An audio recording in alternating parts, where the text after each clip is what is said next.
Boa tarde, estamos no quarto episódio, né, do nosso podcast aqui, do terceiro encontro de advogados do Noroeste Paulista, uma parceria entre o Saber Mais e a OAB. Estamos aqui na sala de podcast da OAB de São José do Rio Preto, um espaço super legal que todo mundo deveria aproveitar. Estamos com o Dr. Fabrício Vieira. Seja bem-vindo, primeira vez em Rio Preto, né? Na verdade, em Rio Preto eu já vim várias vezes, mas aqui na OAB é a primeira vez que eu venho.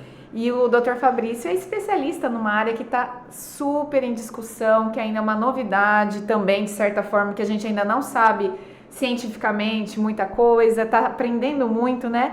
Que é a questão do autismo, dos benefícios. Eu como mãe, né? Meu filho não tem, assim... mas muitos coleguinhas na escola têm, então a gente percebe as mães, né, com muitas demandas, né, de terapias e as escolas com adaptações, né, com as salas adaptadas, com monitores específicos para aquelas crianças. Então é um tema que gera muita dúvida, muita pergunta. Seja bem-vindo, Dr. Fabrício. Obrigado pela acolhida. Parabéns, né, pela iniciativa de vocês aqui da OAB de São José do Rio Preto, por essa estrutura, né, a gente estava conversando aqui nos bastidores, né, o quanto que é importante, né, a gente levar conhecimento para a sociedade, levar informação e levar inclusive também o trabalho das comissões da OAB aqui de São José do Rio Preto, né? Então, mais uma vez, parabéns e obrigado pelo convite. Boa tarde, já, né, o nosso quarto episódio, como a doutora Luciana colocou aqui, é um prazer reencontrar o Dr. Fabrício. Tive a honra de falar com ele, foi em Franca, salvo engano, né, num encontro também do Saber Mais lá, que o doutor esteve presente. E esse tema, que é um tema que demanda, na verdade, muita questão também social, né, e com relevância, claro, no direito previdenciário, que é até o laudo sobre o autismo, sobre o transtorno do espectro autista. E hoje o doutor nos honrou, né, com a sua palestra no tópico da questão da pensão por morte, da proteção. Então, doutor, eu quero parabenizá-lo já pelos livros, né, que eu sei que estão aí. E vou passar a palavra agora para o doutor Henderson e depois a gente já segue, porque nós vamos tentar tirar o máximo de proveito aqui do Dr. Fabrício, do conhecimento dele sobre esse tema tão importante e atual. Bom. Boa tarde a todos nesse quarto episódio. Agradecer ao professor que está aqui pela grande palestra, pelo conteúdo que ele vem passando e ajudando a todos nós. Vamos começar aqui, que coloque algumas palavras com relação ao tema, que por exemplo, é um tema que eu não me aprofundei muito ainda, mas que eu tenho certeza que é de grande valia para muitas pessoas. Não, sem dúvida. É algo que eu acredito que provavelmente, principalmente nós, né, que somos operadores do direito previdenciário, mas também para os civilistas, né, na parte da busca dos tratamentos, das terapias, dos medicamentos, a parte escolar, né, que é uma demanda muito alta, isso vai acabar caindo na nossa mesa, pela realidade, né? Hoje, de acordo com números internacionais, a cada 31 nascimentos, uma criança até os 8 anos de idade é diagnosticada com transtorno do espectro autista, né? E a tendência, né, de acordo com os estudos científicos, é que esse número aumente cada vez mais, né? Por que isso está acontecendo? Um dos fatos que já é, inclusive, também comprovado é porque hoje há um número maior de profissionais da área da saúde que estão capazes de fazer esse diagnóstico, né? Então, existe uma epidemia de autismo ou existe uma questão de uma moda, né? Não tem, né? Pelo menos até o momento.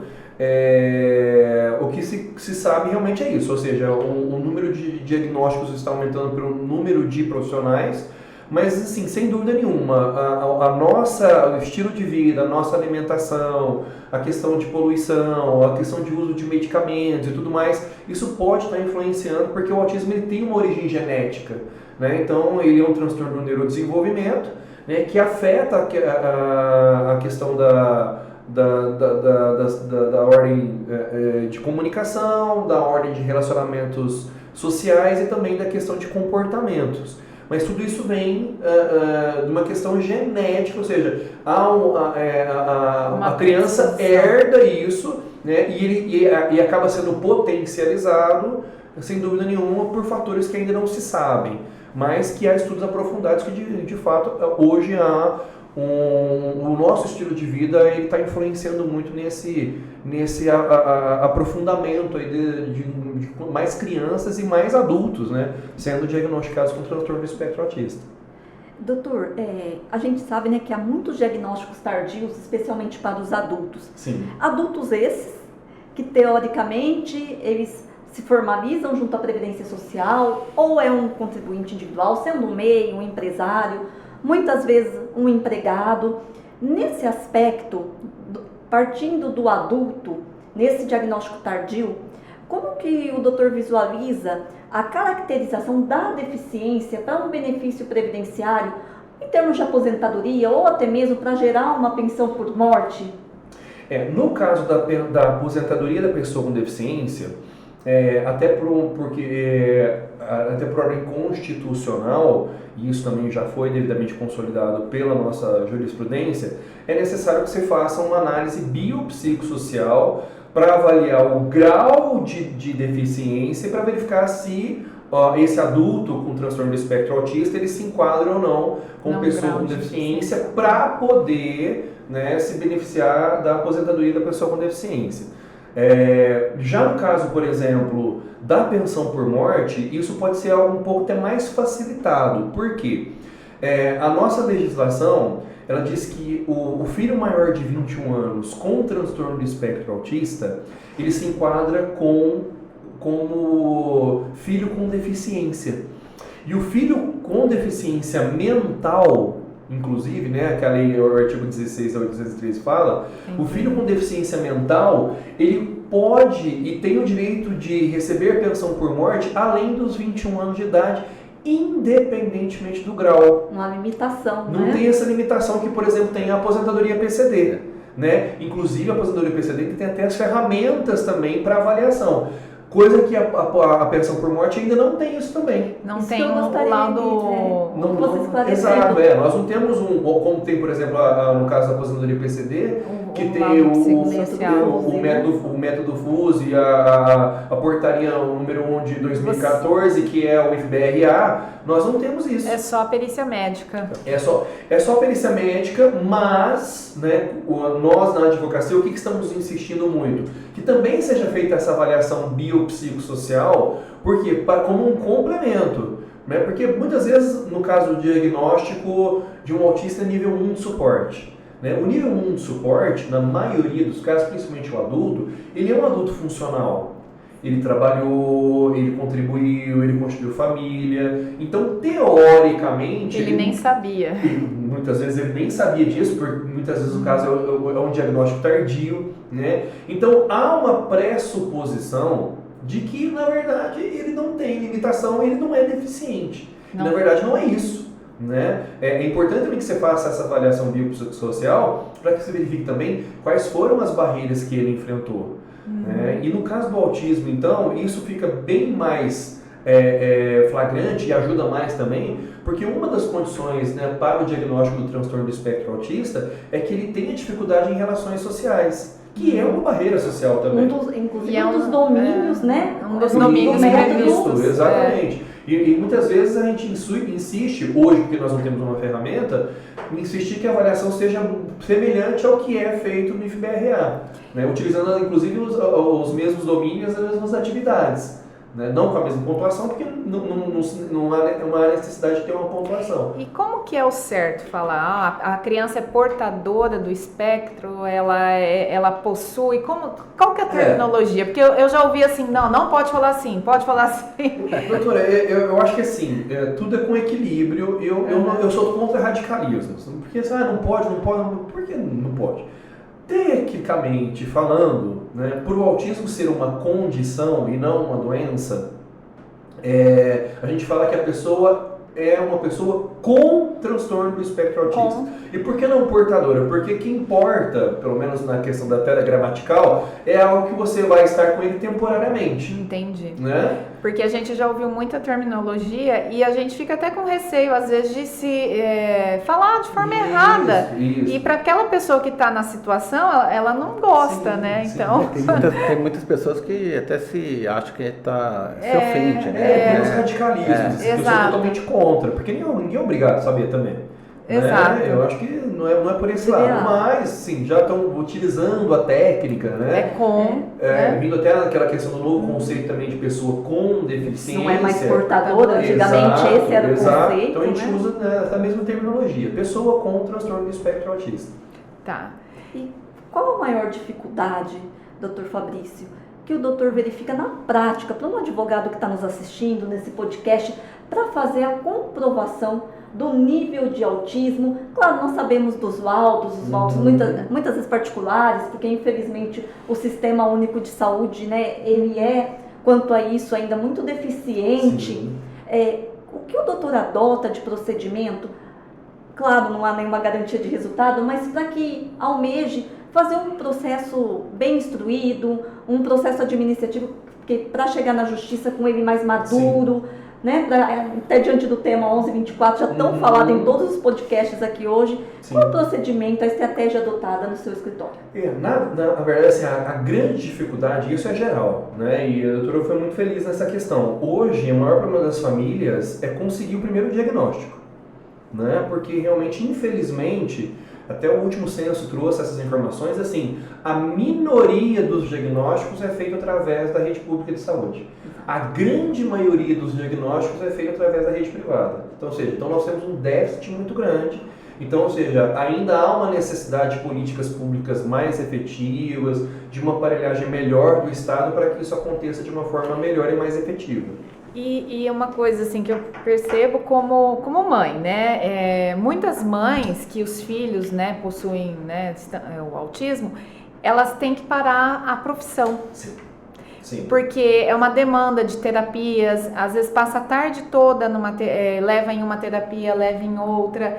E isso, a mãe, os ganhos, o rendimento da casa é muito prejudicado. Muito. Qual é a realidade hoje que chega no escritório? Né? Uma mãe dos seus 25 a 35 anos, de classe baixa, mãe solo, na maioria dos casos, isso como homem até me envergonho por conta disso, mas a maioria dos casos o pai abandona a família. Se já abandona, né, sem dificuldade, imagina com dificuldade, o pai abandona, né, a família por negar ou por não conseguir enfrentar a situação, né? E essa mãe também não tem uma rede de apoio familiar. A maioria dos casos são famílias totalmente desestruturadas. Então, infelizmente, essa é a realidade, né? E o que acontece? Muitas vezes, essa mãe que às vezes estava trabalhando ou estava tendo renda, né, ela tem que parar todo o seu trabalho, ela perde sua força produtiva. Por quê? Porque a demanda de uma criança com transtorno do espectro autista hoje não, né, na verdade sempre teve, mas a realidade que nos mostra é essa. Ela precisa estar perto dessa criança, precisa estar acompanhando essa criança, porque ela não tem toda essa estrutura para poder auxiliá-la. Ela não tem uma rede de apoio. Não tem uma rede de apoio. E é muito cansativo. Extremamente. Mentalmente para a mãe é muito cansativo.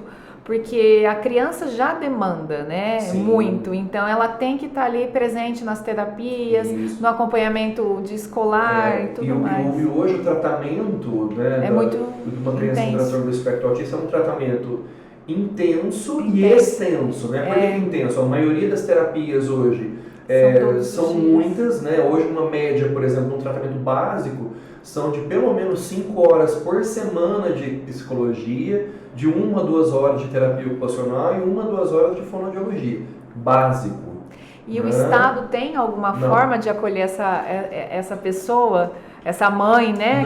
Nós não temos ciência no Brasil e, assim, graças a Deus eu tenho visito, né, várias regiões do país, tenho clientes de todas as regiões do país, e a realidade hoje nossa é que a rede pública de saúde não consegue atender essa demanda. E quando tem, são situações muito peculiares em que consegue atender apenas uma parcela da população, não consegue atender toda a população. Então, ou seja, nós ainda temos uma realidade em que as crianças não estão sendo atendidas. Em verdade, nem a rede privada, né? Porque escolas privadas se negam ao acompanhamento. Elas não podem, né? Elas não podem, mas aí indiretamente se negam. O próprio sistema de saúde privado, né? Ele também demanda uma realidade. ação, né, aí para os É uma civilistas, realidade, né, é uma demanda realidade. uma ação para que se cumpra as horas, Sim. né, o ABA, né, que é o método... Porque é um tratamento caro, Exato. Sim. né? Não é barato. Os planos de saúde hoje falam que o maior custo deles é com as terapias, Sim, mais do que com a oncologia, né? Exato. Então, a tendência, né, e a realidade hoje é a negativa. Né? Ou quando se tem, ele é feito de forma parcial. Aí parece que tem uma pessoa vai pagando uma parte, o plano custeando outra, Que né? é a questão da coparticipação. Coparticipação, Né? Então, e aí também uma questão interessante que o judiciário, e um ponto positivo, já há um tempo, a gente já tem conseguido situações de redução dessa coparticipação. Por quê? Porque na maioria dos casos, o valor da coparticipação estava ultrapassando muito mais do que a mensalidade. Sim. E estava inviabilizando o tratamento. Eles estão limitando. O que está acontecendo agora é que o judiciário está limitando, dizendo, olha, a coparticipação não pode ultrapassar o valor da mensalidade. Entendi. É porque eu tenho alguns conhecimentos de causa e disseram mesmo que a coparticipação, às vezes, ela estava ficando impossível de pagar. Está viabilizando o tratamento. Eu tenho caso que chegou no escritório lá que a mensalidade era 500, 600 reais e a coparticipação 3 mil reais. É impossível manter um tratamento. Aí dá até calafrio. Não, é uma situação que o custo é muito alto. Muito alto. E o ganho, mesmo de uma família classe média alta, ele é reduzido.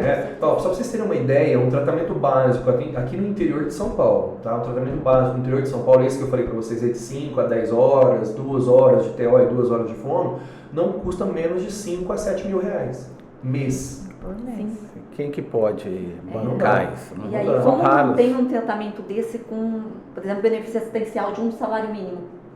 Não tem. E uma família, por exemplo, o marido trabalha e tem um rendimento bom.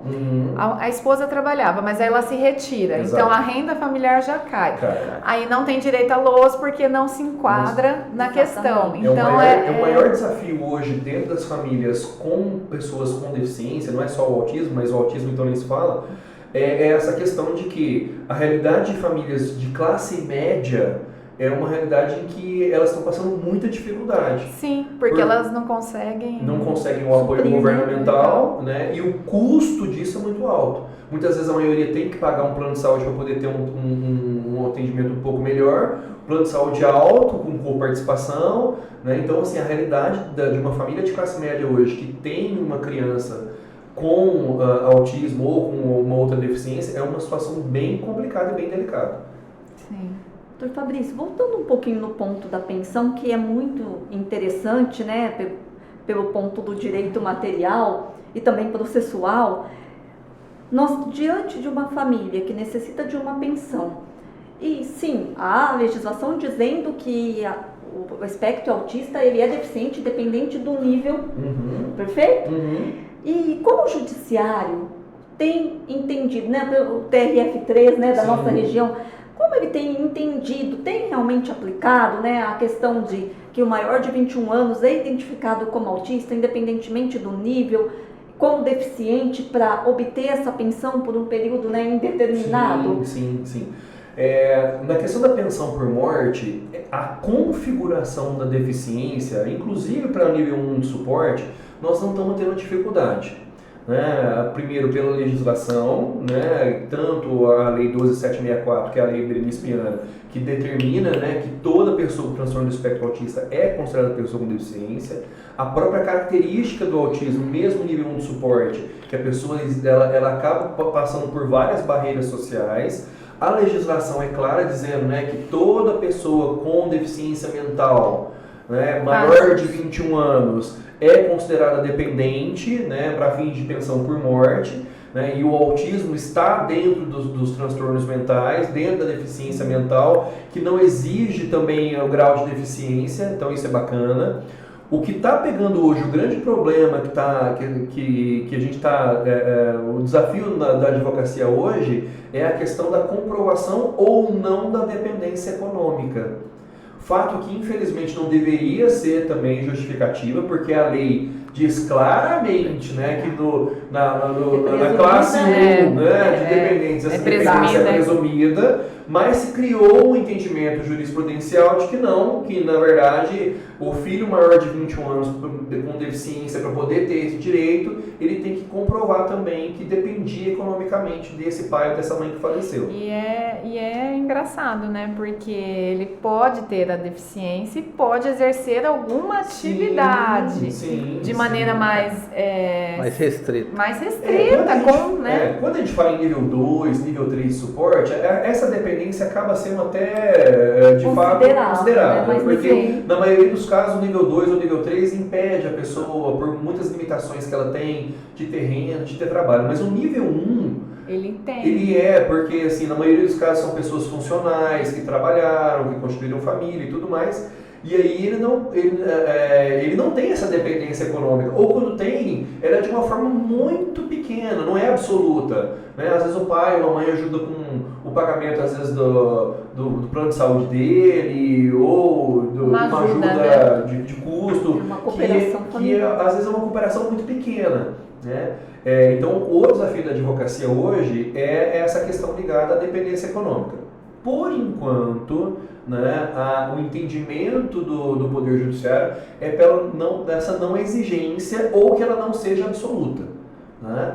Mas a gente tem observado que já há julgados já entendendo que não, que essa dependência tem que ser comprovada e ela tem que ser absoluta. Há um movimento forte para derrubar. E eu acredito que, infelizmente, se chegar isso nos tribunais superiores, né, STJ ou STF, e a gente sabe que, infelizmente, né, talvez o nível 1 sairá dessa... Provavelmente.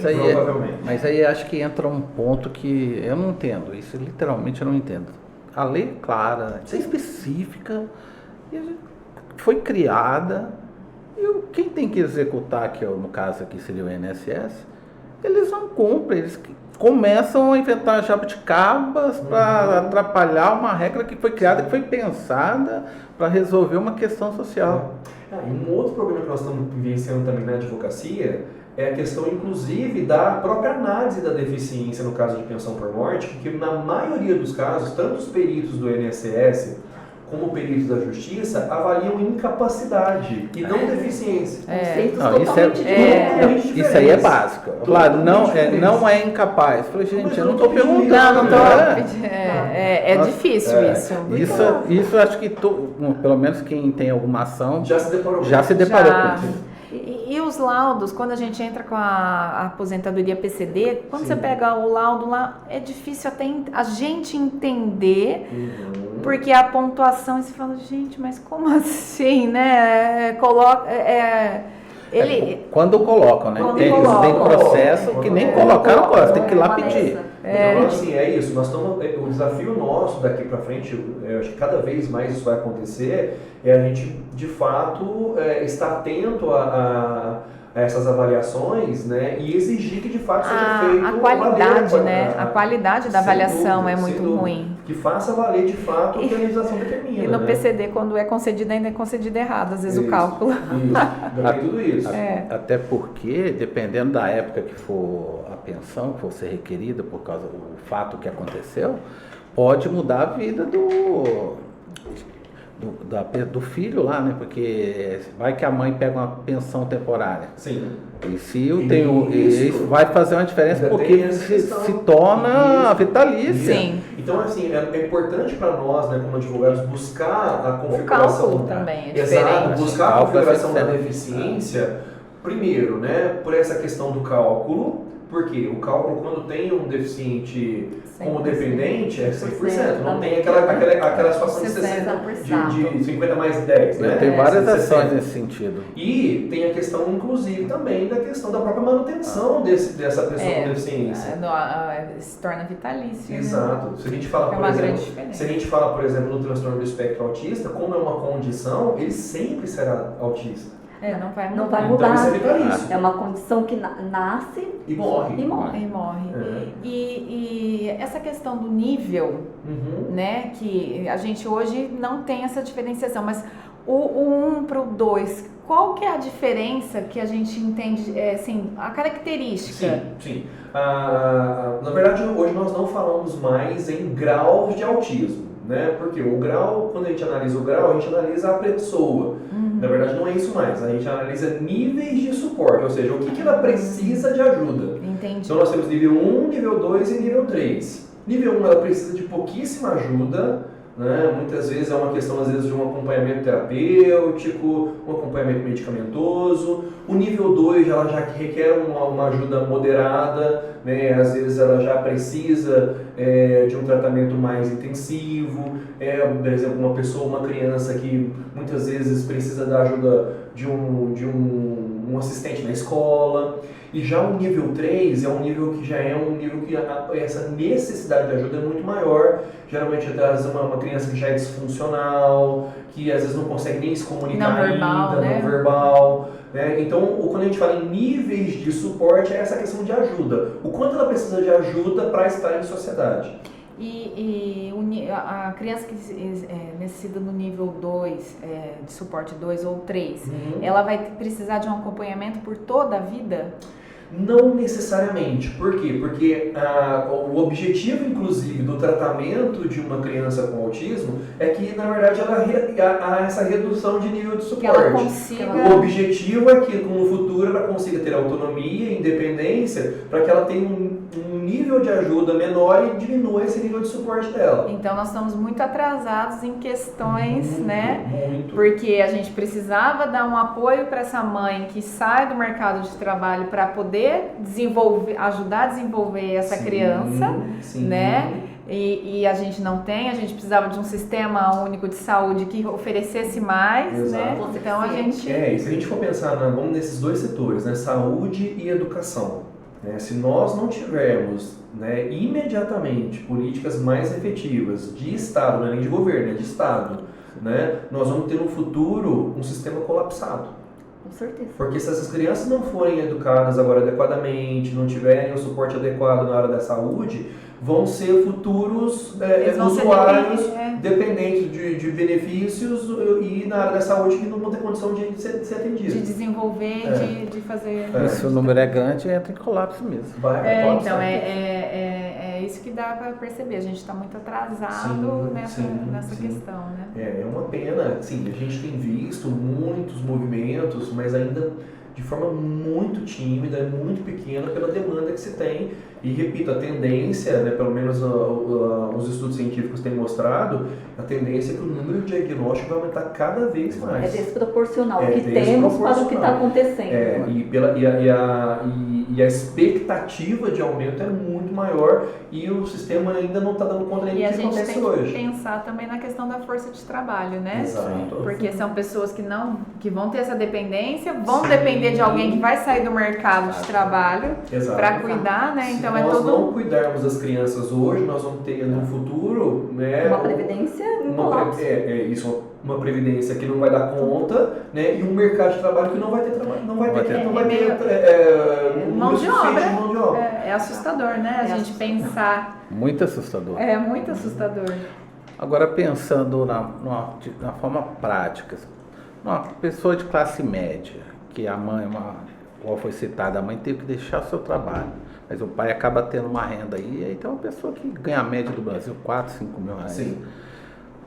O que pode ser feito para que consiga-se esse benefício para ele? Porque ele deixa de fazer, por exemplo, ele tem que fazer não sei se é uma como chama?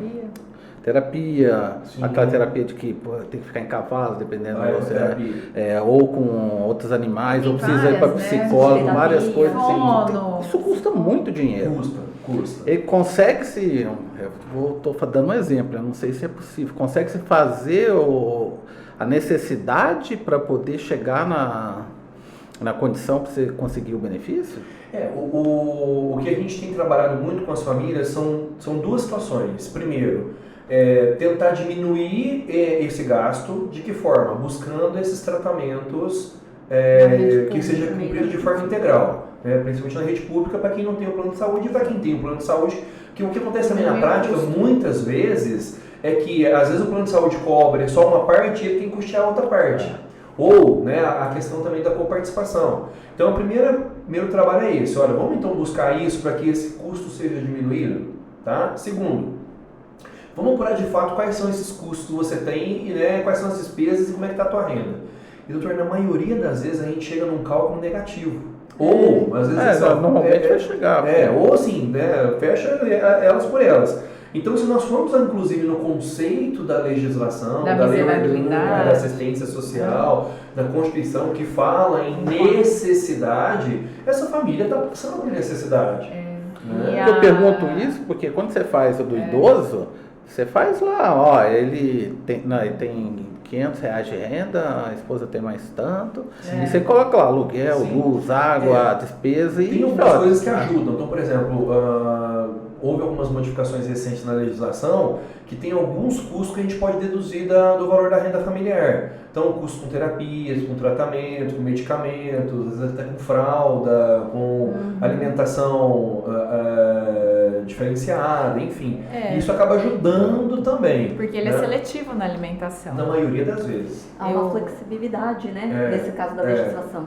A seletividade é uma característica, né? De, assim, muitas vezes do é muito comum. É porque eu perguntei que vai isso, comer, né? Eu acabei perguntando isso porque tem muitas pessoas que acham que não tem direito. Não, tem jeito sim, tem jeito sim. Não tem direito também. A pessoa acha que... a pessoa fala, é só a renda. É que o grande problema qual é? Nós temos um INSS que é extremamente rigoroso nisso. Né? Legalista. É um quarto salário mínimo, ponto final. Aí chega lá, a pessoa com salário de R$10 mil. Exato. Mas a boa notícia é que no Poder Judiciário tem todo um entendimento mais flexível e dá pra gente manejar isso. É um trabalho um pouco mais árduo, né? Mas, e aí está o nosso trabalho, isso evidenciando o nosso trabalho que é imprescindível como advogados, e conscientizar a população também. Então, canais como esse, né, o podcast de vocês, pode nos ajudar a levar essa conscientização para a população, para não se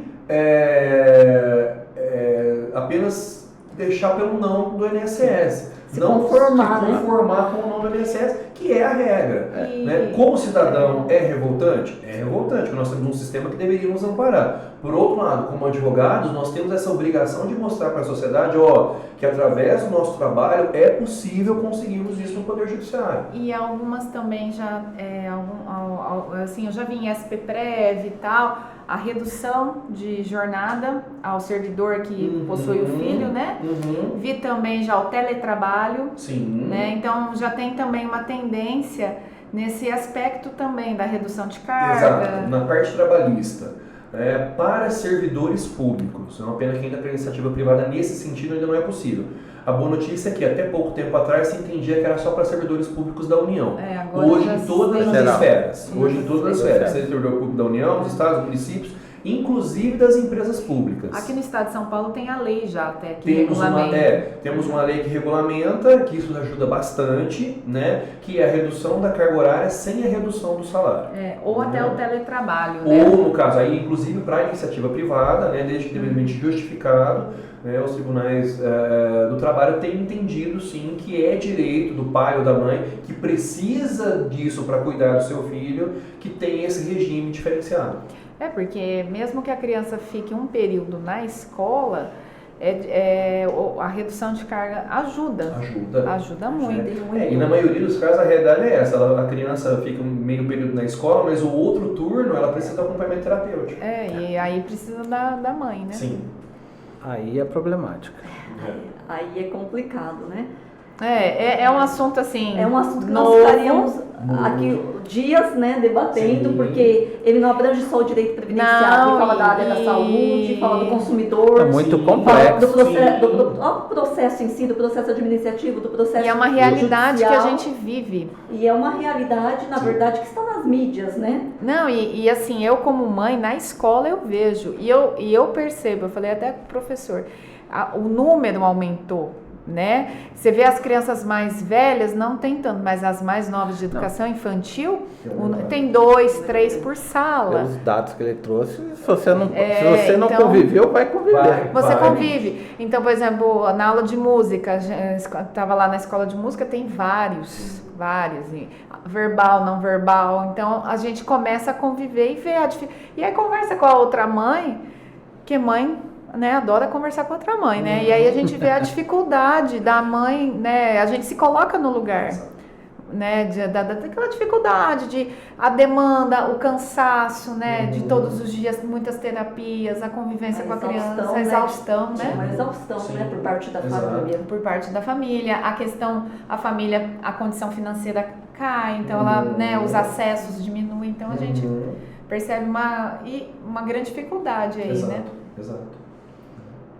Bom, Muito professor, importante. queria agradecer. Bom, meninos, Não sei eu se- agradeço vocês aí, foi um prazer, né? Mais uma vez parabéns pela iniciativa, né? E que seja aí um start para as demais subseções, né? E seccionais, inclusive. Sim, Porque esse é um canal importantíssimo para nós, né, como advogados, para levarmos aí informação para a sociedade e nem para a própria instituição, a OAB, levar também esse canal aí de conhecimento para a população. Então, obrigado, né, pelo convite mais uma vez e estou à disposição para vocês de mais vezes estar aqui com vocês. com certeza. Será a primeira de muitas aqui na Amém. nossa casa. Amém. Também quero agradecer, um prazer reencontrá-lo e é um tema com certeza de grande relevância, como já falamos aqui, e vivenciar isso, acho que hoje a grande Sim. maioria das famílias tem alguém, né? Uhum. E todos nós precisamos nos adequar, na verdade.